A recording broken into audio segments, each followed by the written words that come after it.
Hello once again, and welcome back to another episode of Movie Deputy Reviews, where I know I've been away for a while, as you knew. If you've listened to the podcast in the past and you've been following along, you know I'm recently getting over being sick. Well, kind of had a bit of a relapse with that, lost my voice for a few days, still in the process.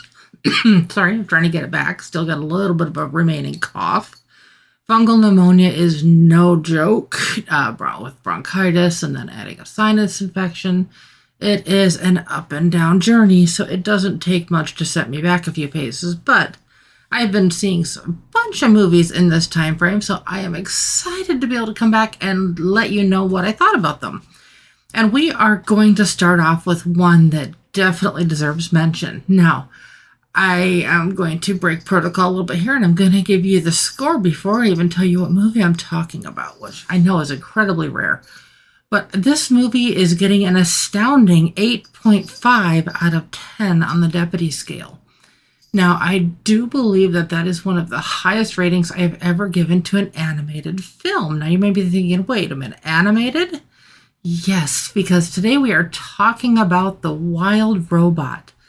This one, I kind of was trying not to have high hopes for it, but I wanted to have high hopes for it.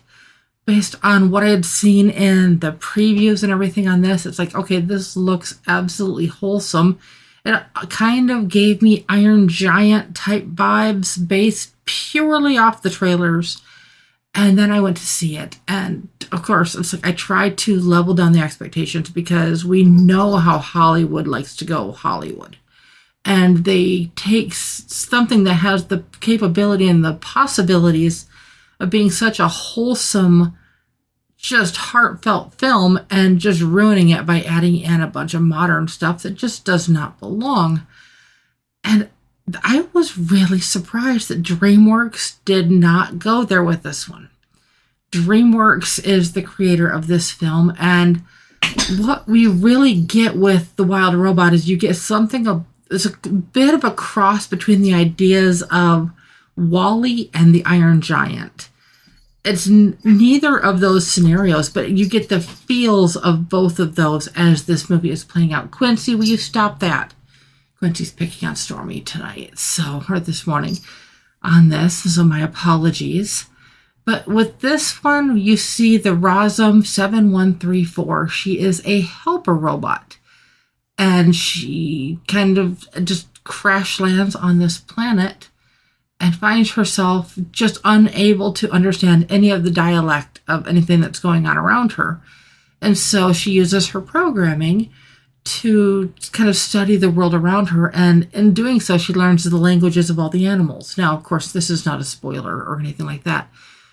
But kind of along the way, she inadvertently has an accident. And so she's left with this little tiny gosling that is the runt of its litter, and she has to help it.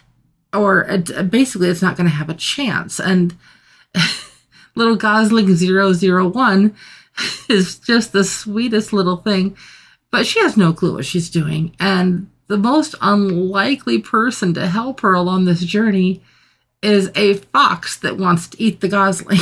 So, of course, but I mean, there's nothing scary or intense or even just something to be too much for even the youngest of audiences in this.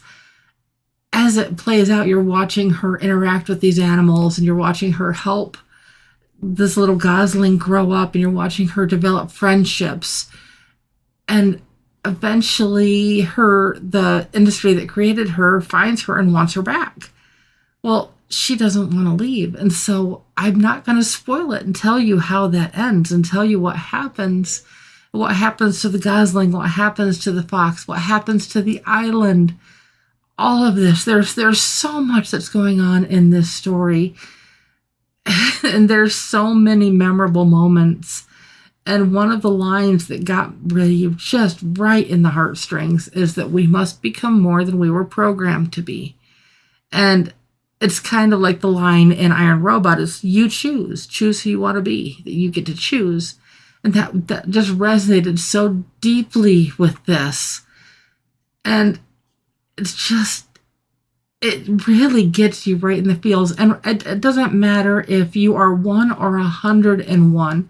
There is something in this movie for everybody. So, of course, I'm giving this an innocent rating. And again, I'm giving this an 8.5 out of 10 on the deputy scale.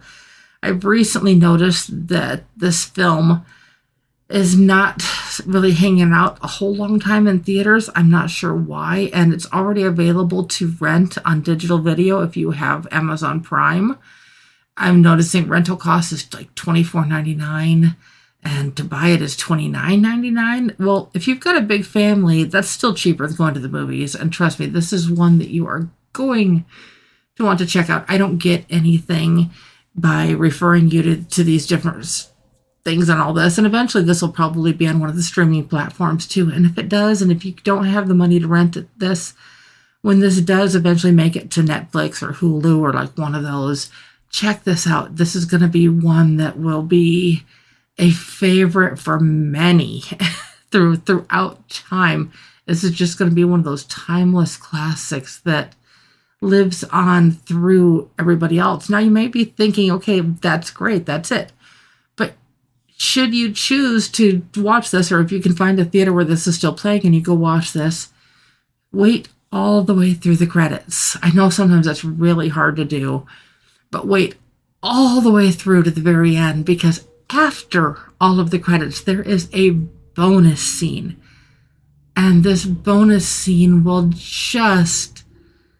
it will melt whatever the part that you have left after this movie. If it hasn't completely melted by then, this bonus scene will melt it the rest of the way. Like I said, it is just wholesome on every level.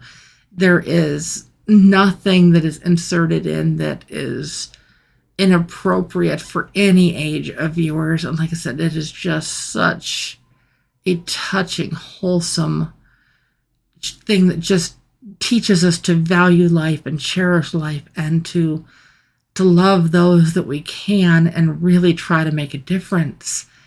And so I hope that you go see this. I hope you take something away from this. Definitely reach out to me and let me know what you think of this movie. Let me know what you think of the review. As always, you know which buttons to push, so you always get the latest and greatest Movie Deputy content. And if you are not already subscribed, please go over and check out our YouTube channel, because the reviews go live on our YouTube channel before they go live on all these podcast platforms. So if you always want to be on top of the latest and greatest, that's where you go. So I will be back soon, and I'll talk to you later. Bye-bye.